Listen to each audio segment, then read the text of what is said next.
Temperos de Cinema agora está na França. Que delícia! Depois da nossa série, que foi um sucesso, a nossa série do Temperos de Cinema na Itália, a gente resolveu ir para a França. Afinal, a França é onde começou o cinema, com os irmãos Lumière, e a gastronomia francesa encanta o mundo inteiro. Então, agora, no mês de julho, a nossa série vai ser com filmes que têm o tema França. Então, tanto os filmes como as receitas que a Viva Cozinha vai trazer para a gente vão falar da França e, às vezes, mais especificamente de Paris. E o professor Douglas Tufano aceitou, mais uma vez, estar aqui com a gente para falar da França também, que ele é um grande conhecedor da França, das artes, e tem muita coisa para contar para a gente. Professor, mais uma vez, seja muito bem-vindo agora ao Temperos de Cinema na França. Aí, então, bonjour, né? Bonjour! É um prazer estar aqui, Fátima, para a gente conversar sobre não só, né, os filmes, mas a cozinha, mas a cultura francesa de modo geral. Vai ser um prazer, realmente. Com certeza. E nós vamos iniciar essa série com um filme que encanta, e eu tenho. A gente até já comentou aqui no Temperos desse filme, mas não tem como falar da França e não falar desse filme, né? Nós vamos falar hoje, vamos comentar do filme Meia-Noite em Paris. Esse filme é do diretor Woody Allen, que eu gosto muito, e é uma verdadeira declaração de amor a Paris, né?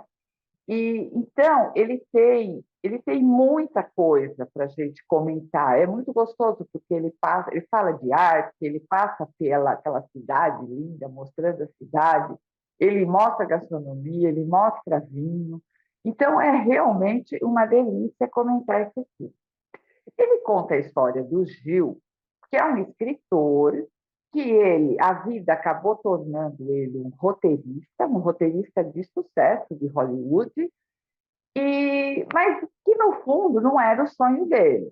E numa viagem a Paris com a noiva, com a família dela, ele começa a se encantar com a cidade e começa a perceber que realmente ele gostaria de mudar as escolhas dele. Então, ele conhece um amigo da noiva dele, uma pessoa bastante arrogante, tem algumas cenas interessantes que falam de arte, que mostram essa arrogância. Os pais da noiva, por outro lado, não estão muito contentes com ele, porque ele está pensando em deixar de ser roteirista, e roteirista dá uma situação financeira muito boa para ele, mas ele está frustrado, ele quer ser um escritor. E os pais dela e a própria noiva pensam muito nesse lado financeiro. Então, ele está num momento de rever as escolhas dele. E aí, esse filme começa, num determinado momento, a misturar fantasia e realidade. E aí ele começa a entrar naquele universo louco dos anos 20, começa a vivenciar conviver com os ídolos dele, da literatura. Então, o filme é encantador. E, além de tudo, ele tem uma trilha sonora, um figurino que é um bônus assim, para quem está assistindo. Eu sou suspeita para falar, porque eu adoro Paris, adoro o Viale e adoro esse filme. Mas, realmente, eu ainda não vi uma pessoa que não tenha se encantado com Meia-Noite em Paris. Professor, falar da arte em Paris, de arte em Paris, é quase um pleonasmo, né?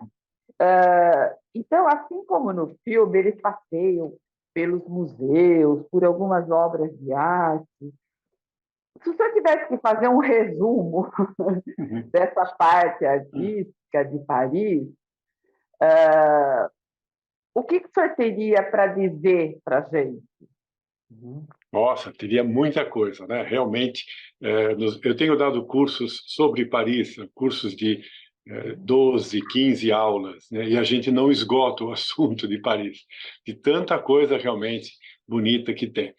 Eu acho que esse filme, como você comentou, não é só uma declaração de amor a Paris, mas é principalmente uma declaração de amor à arte, porque há um momento em que a escolha que você falou é bem isso, é entre ficar com a arte, que é ser escritor, ou ficar com a profissão, que é ser roteirista. Né? Então, os pais da moça e a moça, eles são tipicamente americanos. Eles não Exatamente. entendem nada de arte e não têm nenhum interesse por arte. Então, são dois mundos. Quando eles vão para a França, eles não veem a hora de voltar para a América.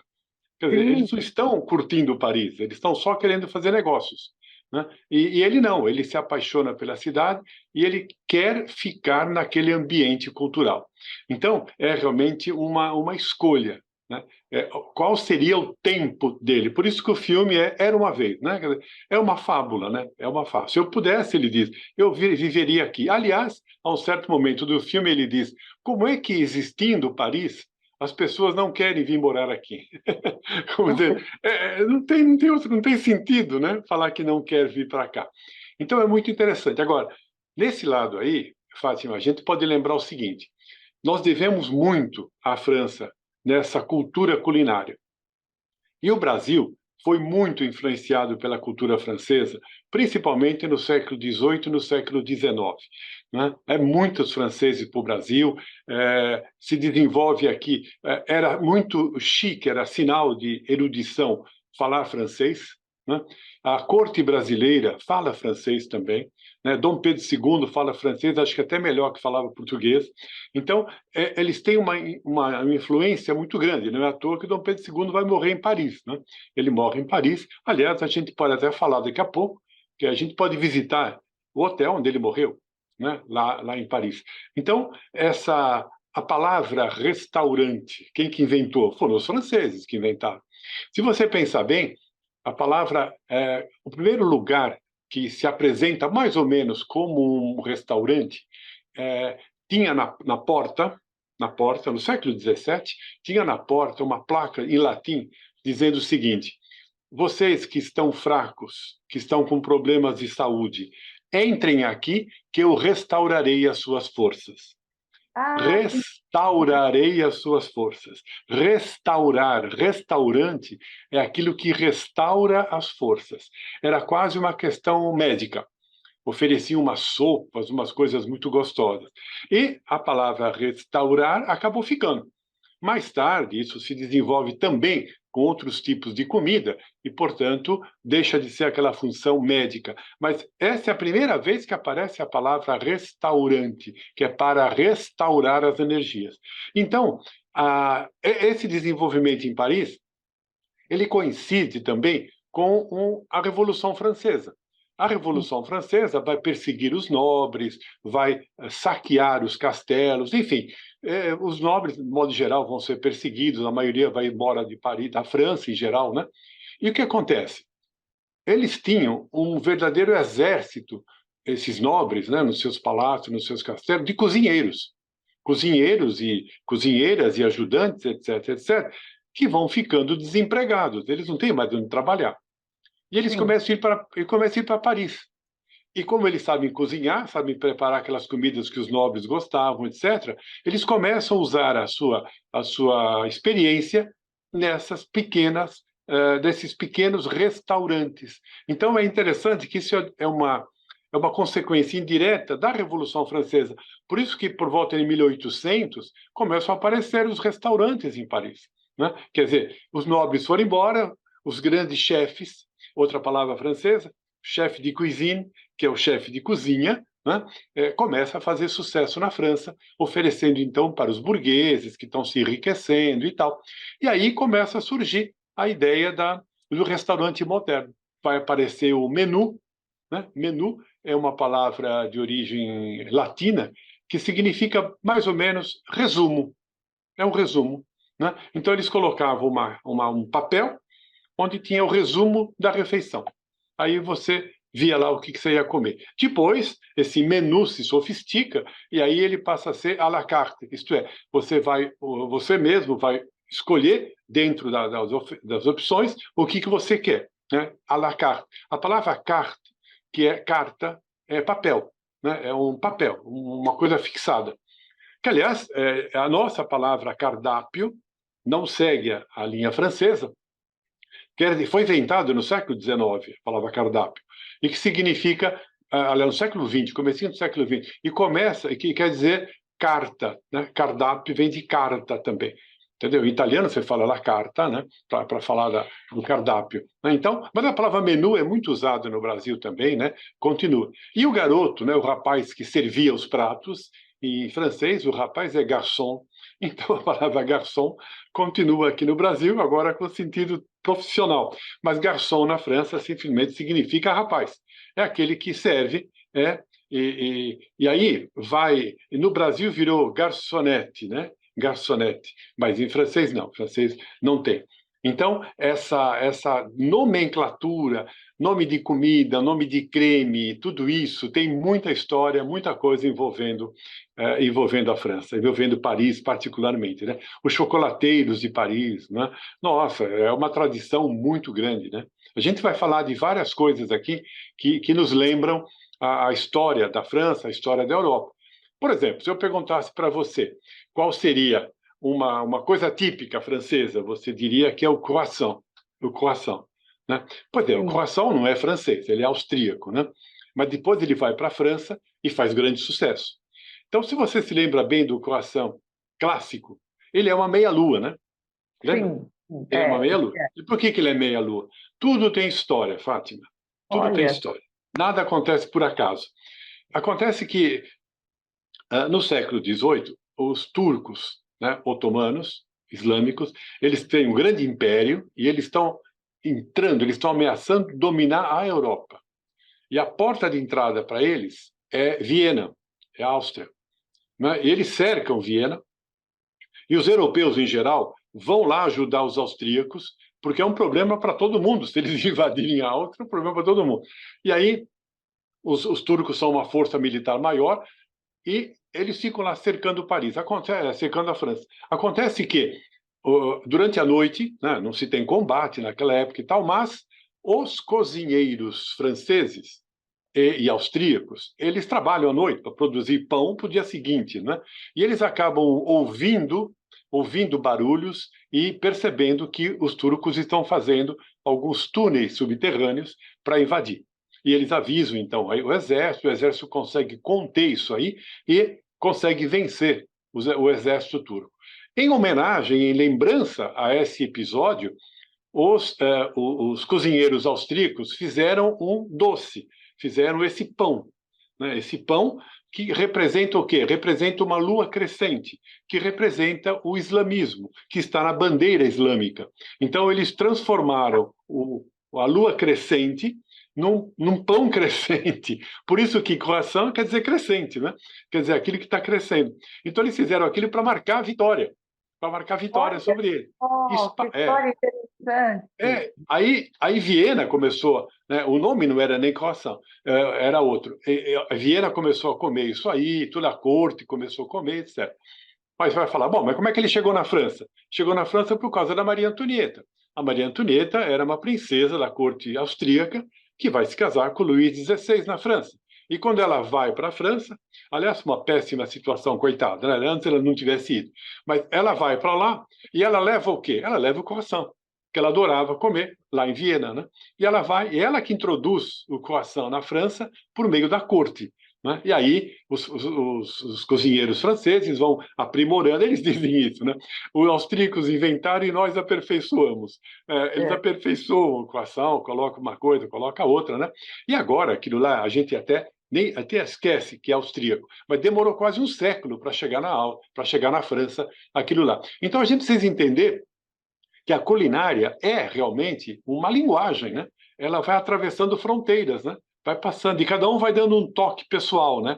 Faz aqui, faz ali, né? Você vê a pizza que nasce em Nápoles, vai se transformando pelo mundo, né? Até chegar no Brasil com a pizza doce, o que eles nunca teriam imaginado, né? Mas essas transformações mostram como as relações culturais, elas usam também, elas se aproveitam dessas trocas, né? Trocas, no caso da culinária, e passam para o mundo todo. Agora, voltando ao filme, o filme é uma maravilha com relação a isso, né?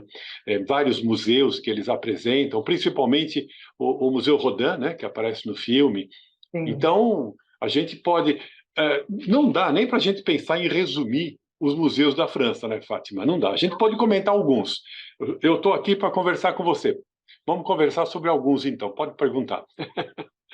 Bom, bom, essa introdução que a gente fez aí, aprendendo um pouco sobre a culinária, foi muito interessante, porque não, eu sempre achei que a culinária é uma forma de arte também, porque, né, às vezes isso, não aquele cozinhado dia a dia, mas aquela culinária onde você se prepara, você cria, é uma forma de arte. Então, entender isso, grande parte do vocabulário vem da França, é muito interessante.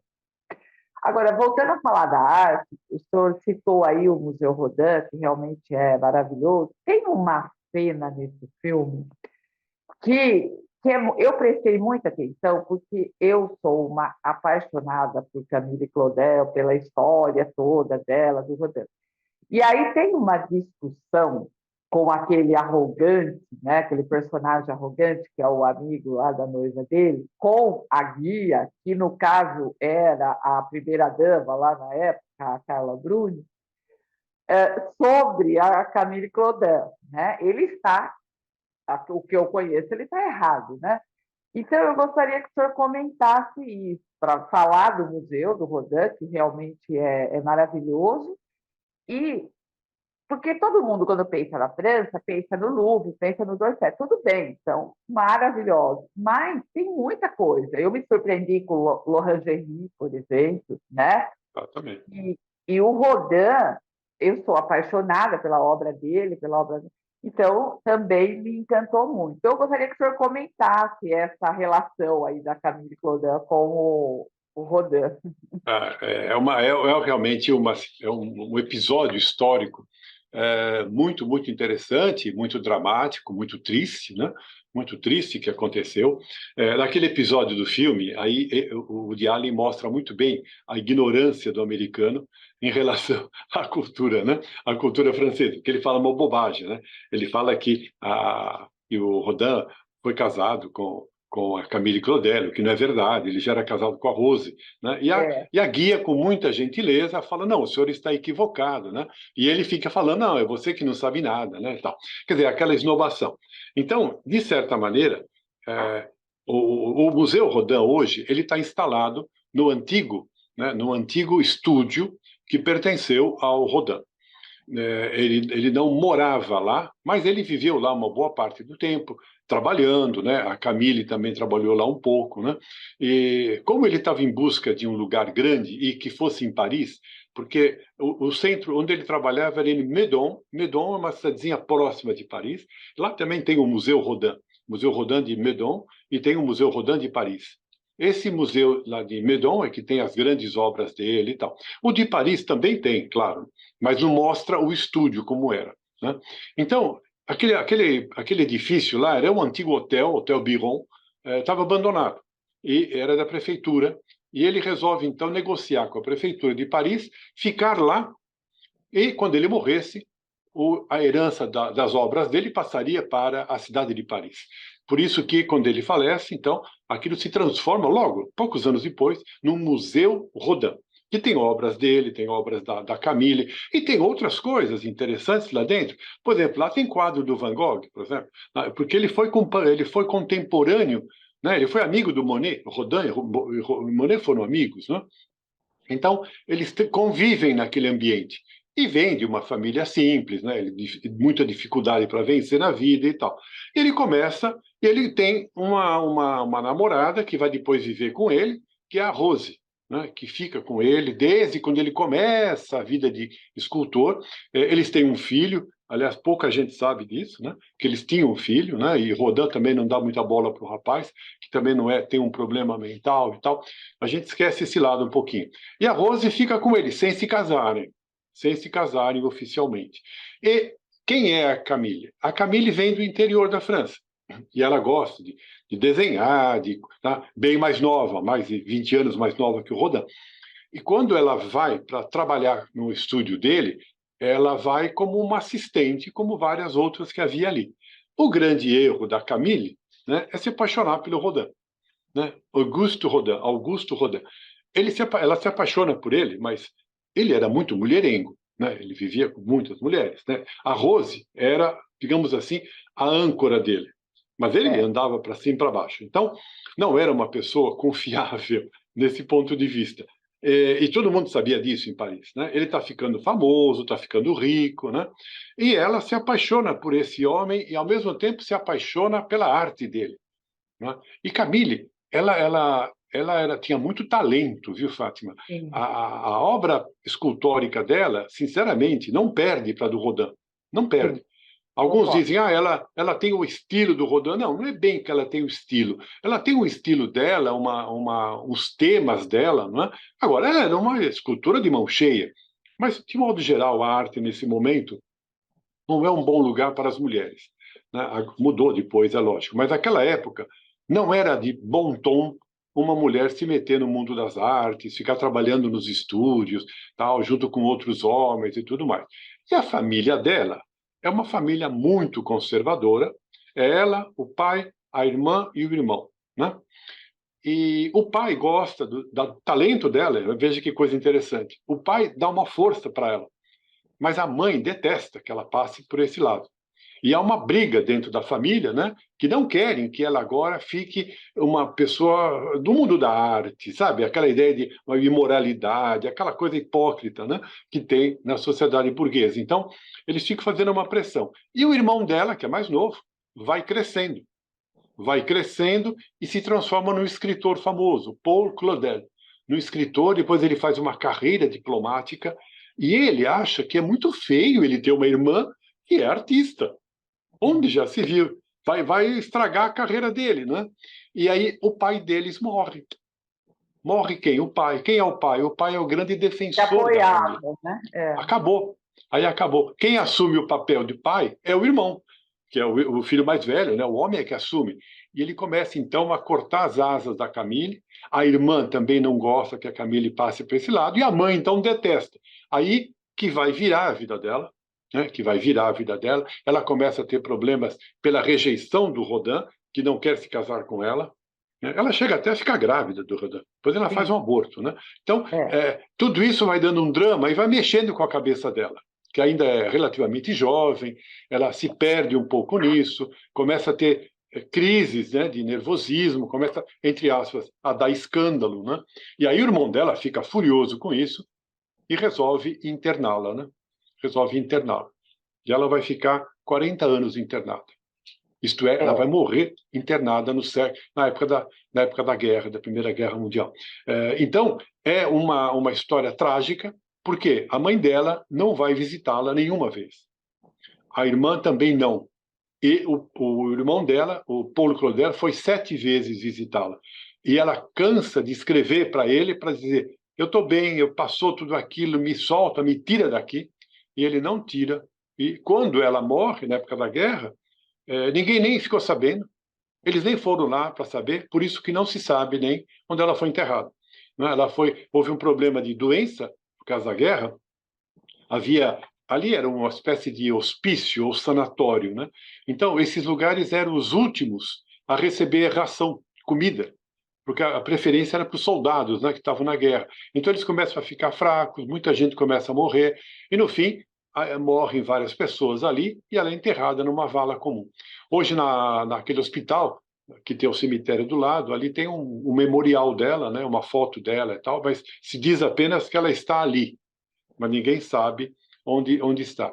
E ela praticamente vai desaparecendo da história, viu, Fátima? É só muitos anos depois que começam a recuperar a imagem dela, né? E aí ela começa a voltar à cena artística, e agora, lá na cidade que ela viveu, tem um museu, o Museu Camille Claudel, que qualquer um pode entrar na internet lá e procurar Museu Camille Claudel, para ver que é um museu médio, mas um museu muito bonitinho também. Então é uma história triste, né, Fátima? É uma É história muito, triste.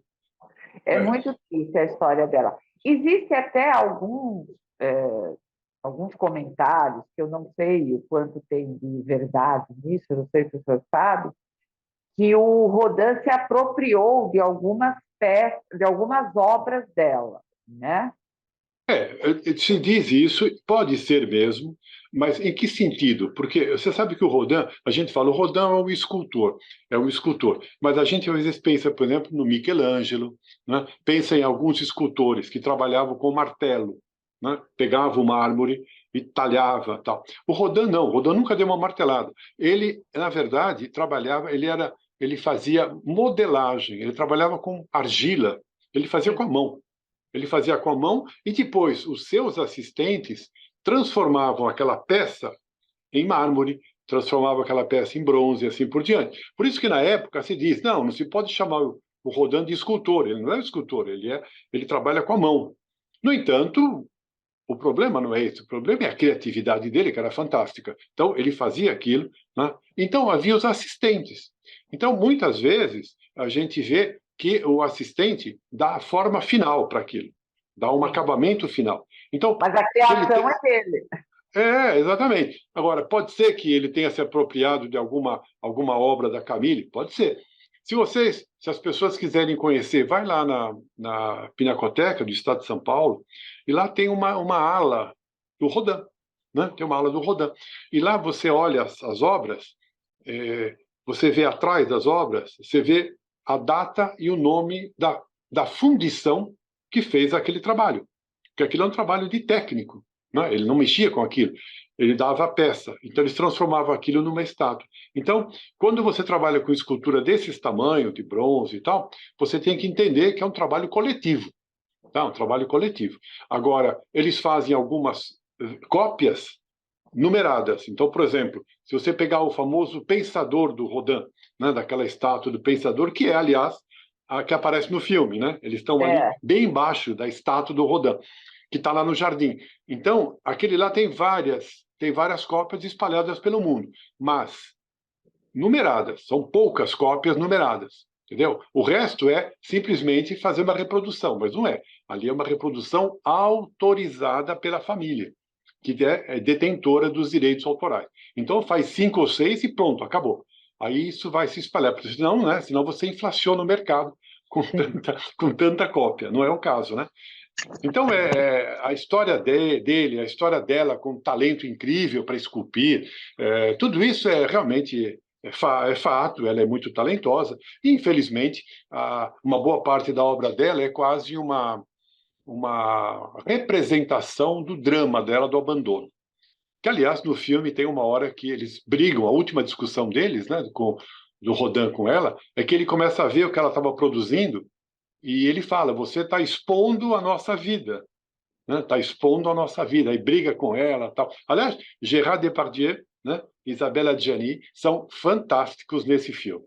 A Adjani, aliás, com papel dramático, ela é fantástica mesmo, né? Ela gosta de fazer esse tipo de papel. Vale a pena ver e rever esse filme aí com eles, porque tem outras versões, né? Tem outras versões também. Bom, professor, esse filme, naquela parte lá da meia-noite, da fantasia, ele volta, né, para aqueles chamados anos loucos, né, de Paris, que é os anos 20, né, anos 30.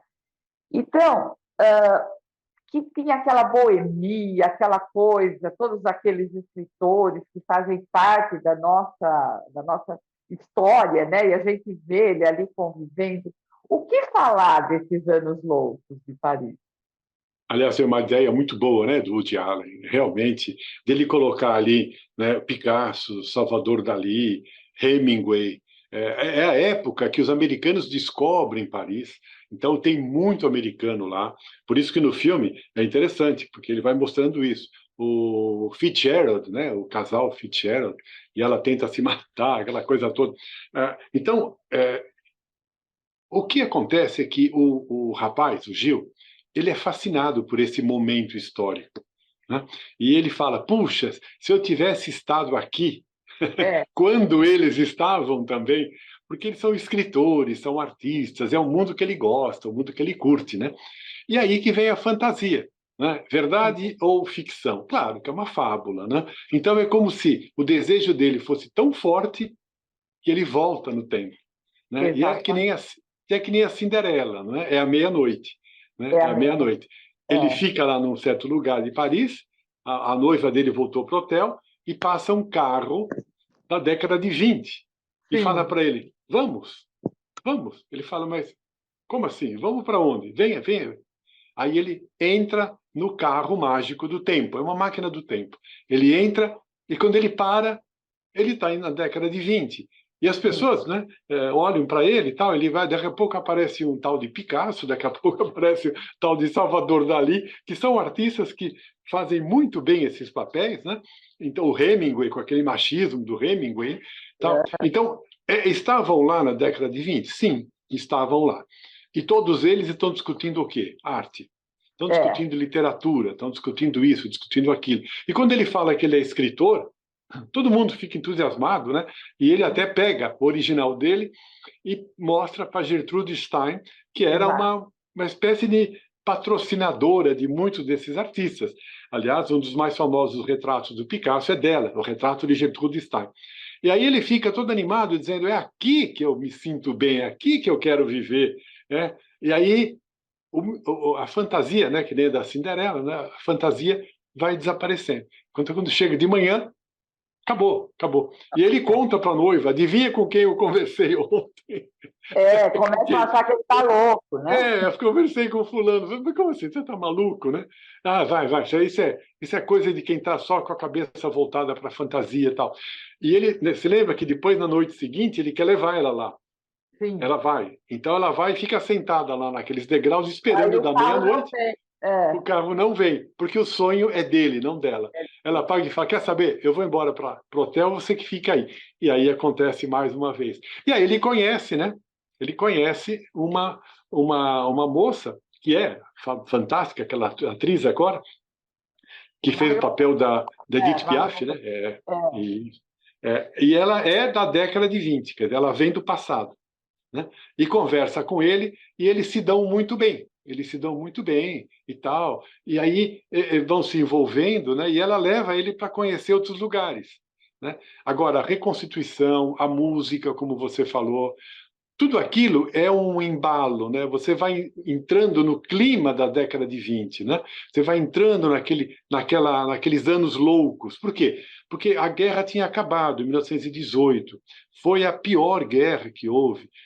2 ou 3 gerações de jovens morreram naquela guerra, artistas, cantores, escritores que morreram ali.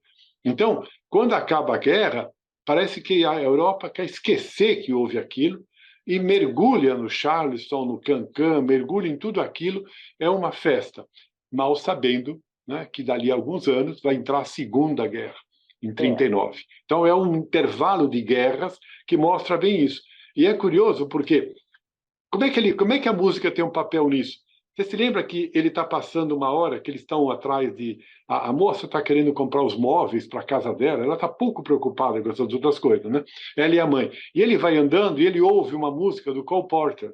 Ele ouve Sim. uma música jazz, assim, ele fala: que interessante. Aí ele para na porta da loja, né? E a menina que atende, que quer saber o que ele quer, e ele fala: eu estive com ele ontem. Não É, comporta. Ela brinca, ela dá risada como dizer, você é muito brincalhão, né? E aí, e tal. E aí, toda vez que vem essa música, volta aquele tempo. Só que é. essa menina agora é a menina da época dele, dessa moça, né? E eles vão conversando também, vai se envolvendo com ela. Ela é muito simpática, gosta de andar na chuva, lembra? A chuva tem um papel importante. E a noiva Paris dele na chuva. Paris na chuva, ele acha lindo. acha lindo. E a noiva dele detesta, porque fica molhada, eu não quero saber disso e tal. E aí eles começam a ter, então, dois enredos. Ele com a moça da década de 20 e ele com a moça da época dele mesmo. Mas as duas têm a mesma cabeça. As duas têm a É, mesma cabeça. Então, esses artistas nos dão uma ideia do que foi aquele período. Eu vou contar uma coisa para você. Não sei se você sabe. Sabe quem estava lá na década de 20? não. Um famoso grupo brasileiro, Ah, é? chamado os Sete Batutas. Oh, Quem que era os Sete Batutas? Era o Pixinguinha, era o Donga, era um grupo de músicos do Rio de Janeiro, músicos negros, que tinham recebido um convite para se exibir em Paris durante 3 meses. é exatamente 1922, quer dizer, bem no período ali, né? Aliás, é o período que está acontecendo em São Paulo a Semana de Arte Moderna, né? A Semana de Arte Moderna, mas a arte moderna está lá em Paris, com esse grupo aí. Eles vão lá com o seu cavaquinho, o banjo, o saxofone do Pixinguinha. Pixinguinha tem 23 anos, né? Tá? Eles fazem um sucesso tão grande que eles começam a ser convidados para ir para outros lugares. Eles começam a ir para outros lugares. Eles ficam 2 anos ali. Ficam 2 anos tocando em Paris. O maior sucesso. Eles eram chamados de Les Batutes, os batutas. Mas você sabe que tem uma coisa interessante, que muita gente no Brasil, quando esses grupos só de negros começou a fazer sucesso lá, eles diziam que era uma vergonha para o Brasil ser representado por negros. O racismo muito forte, dizendo que mandem voltar esse grupo. Isso é um cartão de visitas muito feio para o Brasil, mostrar esse... Olha, era a pior época de racismo no Brasil, foi esse período aí, né? Então, nesse período, estão ali esse Picasso, tá, Hemingway, e os brasileiros, Les Batutes, que estavam lá e também se exibiram nesse período. Quer dizer, Paris está fervendo, né? Paris está fervendo. E como escreveu Hemingway num livro, Paris é uma festa. Então, é uma festa mesmo. Tá? Então, o Gil, né, o personagem do filme, é aí que ele queria viver, né? Ele não quer mais saber, ele está achando delicioso. Mas tem uma coisa curiosa, porque a moça, que é da década de 20, ela não está gostando muito. Ele diz, como que você não pode gostar? Ela fala, não, o que eu gostaria era da Belle Époque, que é 20 anos antes. Quer dizer, Fátima, ninguém está contente na sua época. A gente está sempre sonhando. Né? O Gil sai do século... que poderia ser melhor se tivesse vivido antes. Aquilo que é o paraíso para o Gil, para ela é o que aconteceu 20 anos antes. E você se lembra que o filme termina com ela indo para o passado. Né? Ela vai e ela encontra quem? Ela encontra o Gauguin, o Monet, Toulouse-Lautrec, né? Degas, os grandes artistas do final do século XIX, começo do XX, que é a chamada Belle Époque. Ela vai encontrar quem? Ela vai encontrar os impressionistas. É a época do Rodin, inclusive. Né? Então ela volta para aquilo lá e aí ela fala para ele, vem comigo, né? Vamos para lá. E aí ele balança, não, eu quero ficar aqui. Eu quero ficar na década de 20. Aí eles se separam. Né? Eles se separam e o encanto vai terminando aí. Né? Aí vai para o fim do filme, né? Que aí ele rompe com a noiva, tal, aquela coisa, e resolve ficar morando em Paris. Né? E com quem que ele vai começar a namorar? Com a moça da loja, que vendia os discos e tal, e começa a chover. Quando ele termina o filme, começa a chover em Paris. Então o filme tem uma cenografia, uma música, um clima gostoso, né, Fátima? É uma coisa assim de fantasia. É uma coisa maravilhosa. E várias vezes e não me canso de assistir. Não. Ele fez vários filmes homenageando cidades, o Woody Allen, né? Fez de Roma, mas eu acho que o de Paris é o mais bonito, é o mais poético, sabe? É o que ele conseguiu captar, porque ele adora Paris também, o Woody Allen, né? Então é uma pessoa que colocou tudo ali, dizendo, olha, que cidade que é essa, né? Que cidade que tem. Por isso que ele faz aquela fala no filme, não é possível que, havendo Paris, você não queira morar aqui. Você não quer, não é possível, né? Não tem sentido fazer um negócio desse, né? É muito interessante essa abordagem dele. É muito mesmo. Bom, professor, como sempre, né, a nossa conversa é deliciosa, mas para encerrar, antes da receita aqui da Viva Cozinha, eu queria que o senhor desse uma dica para quem vai para Paris, porque é muito museu, é muita arte, e a não ser que a gente vá morar lá, que seria o sonho, mas se você for passar uma semana, 15 dias, eu queria que o senhor desse uma dica de como aproveitar o melhor desses museus, dessa arte toda. Então, quando eu trabalhava assim, levando grupos para a Europa como guia cultural, principalmente para a Itália e para a França, lá em Paris, eu sempre dizia isso, gente, é preciso saber o que você quer ver. Não adianta você entrar no museu e falar, o que a gente vai ver? Não, você está entrando errado. Né? O Louvre, que é uma referência mesmo, o Louvre, ele tem 17 quilômetros de corredor. 17 quilômetros. Você não anda 17 quilômetros em 2 horas. em 3 horas, o dia inteiro. Você não anda. Então, se você não quer se perder, eu sempre falava isso e fazia com a turma antes de ir para lá. A gente fazia um curso sobre o Louvre. Então, a gente estabelecia quais são as nossas prioridades. O que vocês querem ver? Vamos ver isso, vamos ver isso, vamos ver isso, vamos ver. Como é um lugar enorme, você tem que fazer um roteiro para você não perder tempo. Então, vamos subir aqui a gente vai ver isso, isso, isso. Aí depois a gente vê isso, isso, isso, e depois a gente vai almoçar. Porque já deu hora de almoço. Aí volta, aí a gente vai ver isso, isso, isso, isso. Ah, mas e aquilo lá? Não, não vai dar.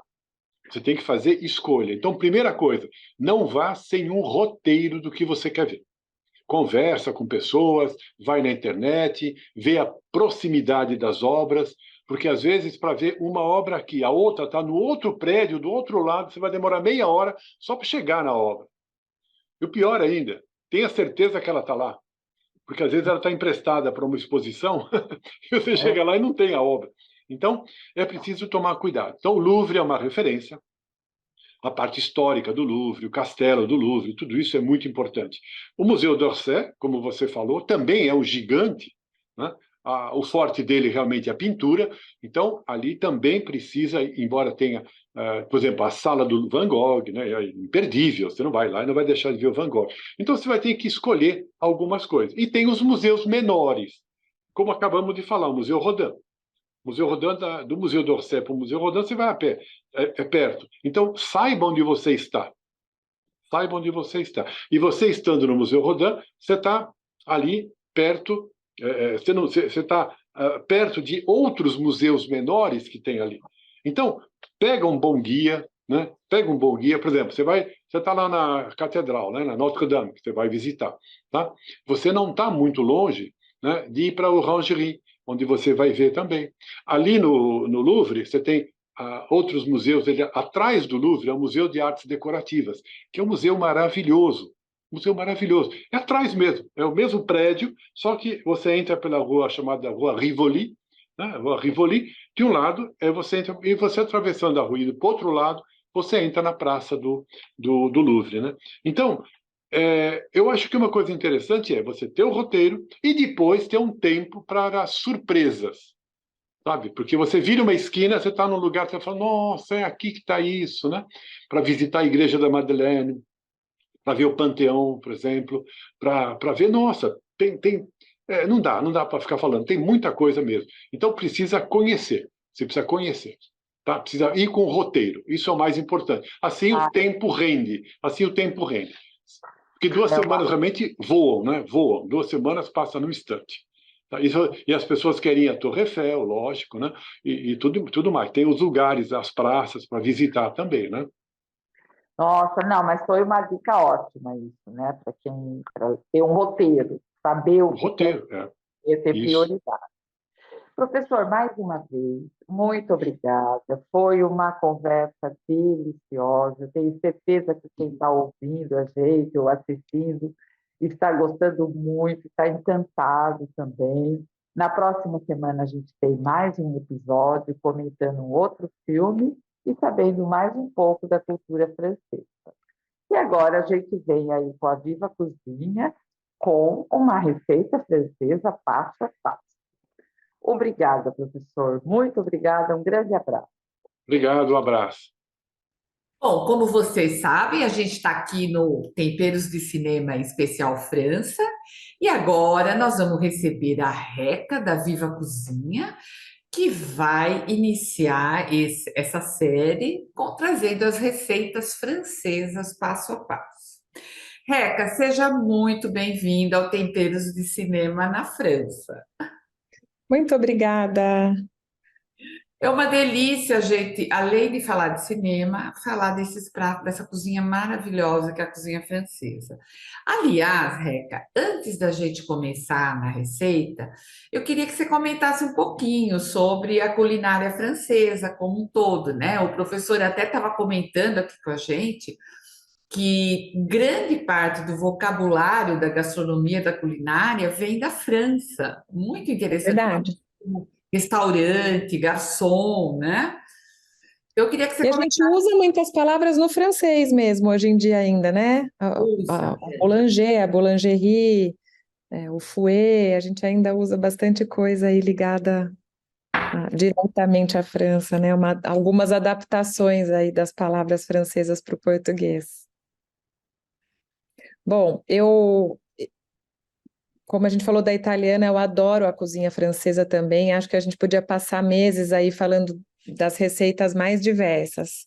Ontem até estava dando risada aqui escolhendo a receita, porque é chato escolher uma receita só, né? Porque tem tanto, começa a ler e aí você vai revendo aí as suas receitas catalogadas e tem sempre tanta coisa gostosa para a gente falar, mas o que eu acho que é legal a gente falar da culinária francesa, ela é, quando você fala em comida francesa, as pessoas até torcem um pouco o nariz, porque sempre acham que é aquela comida de pouquinho, né? Não é verdade, porque eu não acho que os franceses comem pouco, acho que eles comem bem, né? Então tem sempre uma entradinha, alguma outra coisa, e a comida é muito elaborada. Eu acho que isso chama sempre muito atenção na culinária francesa. É uma cozinha que valoriza muitos detalhes, muito a apresentação do prato. Normalmente, num restaurante francês, você vai ver aquele prato maravilhosamente servido. Eu, particularmente, adoro, eu acho lindo. Acho que a gente come com os olhos. Eu acho que brinco com as crianças que, mesmo que a gente vá comer um ovo frito, ele fica muito melhor quando ele vem num prato bonito, né, com algum detalhe ali. Eu acho que isso valoriza muito a comida. E a culinária francesa carrega isso desde sempre. Isso foi muito aprofundado com a Catarina de Médici, que era uma italiana que se casou com o rei Henrique VIII, sei lá. Vou até olhar depois, porque eu não estou te falando besteira, mas a Catarina de Médici era italiana e ela trouxe a influência da cozinha italiana para a França, mas trouxe todo esse aprimoramento do sentar-se à mesa, do comer com talheres, né? No período medieval isso não acontecia, as pessoas comiam com a mão, então houve todo esse requintamento nessa fase na cozinha francesa. E na Revolução Francesa, durante a Revolução Francesa e após a Revolução Francesa, se instaurou esse conceito do restaurante, né? De você comer fora de casa. O primeiro restaurante na França, em Paris, chamava-se Boulanger, inclusive, começou a funcionar nessa época. Então, a cozinha francesa é muito tradicional, muito rica no uso de leite, derivados, né? Muito queijo, muita manteiga, muito creme de leite. Eu adoro. Eu acho que isso dá uma liga, é muito bom. Eu acho que dá uma liga interessante sempre na comida. O vinho, que os franceses são maravilhosos e eles têm esse hábito, né, do vinho às refeições. Então, eu acho que tem toda uma riqueza no cardápio francês que a gente vê em poucos outros, né? Eu acho que mundialmente a gente tem cozinhas muito interessantes. Eu, de novo, adoro a italiana, adoro a cozinha árabe, síria, essa área toda, de modo geral, mas acho a francesa delicada e linda. Linda, linda, linda de se ver, além de tudo. É verdade, ela é muito bonita, tudo é bonito assim num restaurante francês, né? O serviço, Verdade.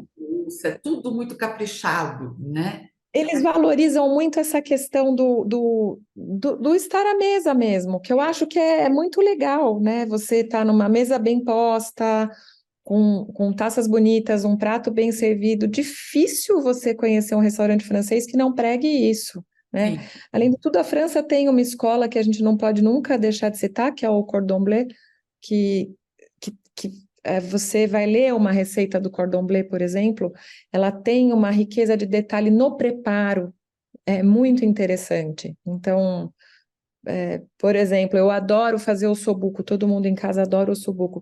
Você lê a receita do cordon bleu, porque o ossobuco é um prato super rústico, mas a receita do cordon bleu, até para você picar as coisas que vão ser molho, você tem que picar de uma forma específica. Eles assam o ossobuco, né? Faz no forno, que eu acho que também mantém a forma da carne ali muito mais preservada do que a gente fazer aquela loucura na panela de cozinhar horas, que desmancha. E eu acho que a França tem isso de bastante interessante, assim. É o cuidado, né? Esse cuidado que ela tem, né? É mesmo. Bom, vamos lá. Então, diante disso, de tudo isso, e diante desse filme delicioso, que é o Ai, meio delicioso mesmo. que a gente está comentando, que receita que esse filme te inspirou, Reca, e por quê? Fátima, até brinquei com você antes do programa, né? Que eu acho que esse filme ele merece receitas maravilhosas de drinks, porque é um filme que se passa na noite em Paris, literalmente à meia-noite em Paris, e que nos remete a um cenário de festa dos anos mais loucos ali, Né? Os anos 20, aqueles anos loucos. 20, aqueles escritores bárbaros que ele vai visitando ali no filme, é muito legal. Mas como eu não sou nada entendida de drink, achei melhor não arriscar. E aproveitando o nosso inverno, acho que pensando nisso, para a gente ter uma boa companhia aí para esse filme, pensei na sopa de cebola, que é uma receita bem tradicional da França, e acho que acompanha muito bem com um ótimo vinho aí esse filme maravilhoso. Ah, Foi e é uma receita especial pensar deliciosa nesse de filme. cebola, né? Eu também, bom, eu adoro sopa de modo geral. Mas essa em especial é uma receita que a gente gosta bastante na Viva Cozinha, que já de saída, sempre que a gente for pensar numa sopa, existe a opção de servi-la num pão, né? Pensando nisso, um pão italiano legal, que você possa tirar a tampinha e servir a sopa dentro, sempre válido. Essa sopa a gente vai gratinar, inclusive, então ela fica muito legal dentro do pão, ou nas tigelinhas que você tiver, num ramequã, o que você gostar de servir individualmente. Sempre lembrando a quem for fazer a receita, para a gente ter o cuidado de ver se essas travessinhas que a gente vai pôr no forno são refratárias, para não ter uma É, surpresa desagradável aí no executar da receita, né? Então, vou ler a receita para a gente, e aí a gente vai conversando um pouquinho sobre ela. tá bom. Vamos para o passo a passo, então. Então, nos nossos ingredientes, 1 quilo de cebola, que a gente vai cortar em fatias finas, em meia lua, 3 colheres e meia de sopa de manteiga, que não poderia faltar numa receita francesa, 2 colheres de sopa de farinha de trigo, meia xícara de vinho tinto seco, 6 xícaras de caldo de carne, aquele que a gente já falou em outros programas, não o cubinho, um caldo de carne feito em casa, de novo também posso encaminhar a receita, 2 colheres de sopa de molho inglês, 2 raminhos de tomilho, sal a gosto e pimenta do reino. O pão italiano ou pão de fermentação natural, a gente também pede nessa receita que você, caso você não vá servir a sopa no pão, sempre muito gostoso servir a sopa com pão, né? Sempre um ótimo acompanhamento. Além disso, algum queijo ralado, da preferência de quem for fazer. A gente sugere um gruyère, um parmesão, um meia cura, até todos eles combinam muito bem. Então, vamos ao nosso modo de preparo. Só lembrando Numa uma coisinha, dá licença, Reca, que não precisa certeza. anotar, porque a receita, os ingredientes e o preparo vai estar tudo lá no blog do Temperos, no portal JJ, então não precisa anotar. Você vai ter a receita passo a passo escrita, além do vídeo ou do áudio da Viva Cozinha. Pode Isso seguir. mesmo. Então, numa panela, a gente vai derreter a manteiga e vamos adicionar cebolas fatiadas. Sempre lembrando que as cebolas a gente vai fazer no fogo baixo. A gente sugere pelo menos meia hora aí para essa cebola ficar quase que cremosa, né? Muda muito a consistência da cebola e isso faz toda a diferença no preparo do prato. Então, vamos lá. Derretemos a manteiga, adicionamos a cebola, uma colherinha de chá de sal. No final, sempre a gente vai experimentar e ver se o sal está adequado. Vamos cozinhar isso no fogo baixo até que as cebolas fiquem transparentes. Elas vão ficar macias, né? Levemente caramelizadas. A gente conta para isso um tempo aproximado, de novo, de meia hora. Mas é claro, você sempre pode testar e olhando a cebola dá para ver a diferença ali na transparência dela. Enquanto a gente está fazendo a cebola, pré-aqueçam o forno, porque a gente vai gratinar essa preparação no final, tá? Então, ela me passou uma sugestão aqui de pré-aquecer o forno a 220 graus. Então, vamos lá. Depois da cebola já está transparente, a gente vai adicionar a farinha, cozinhar por mais 2 a 3 minutos.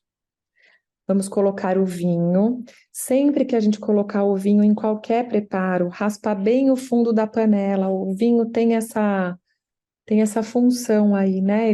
Todo aquele queimadinho que fica no fundo da panela, o vinho vai retirar e isso vai dar todo o sabor no nosso preparo.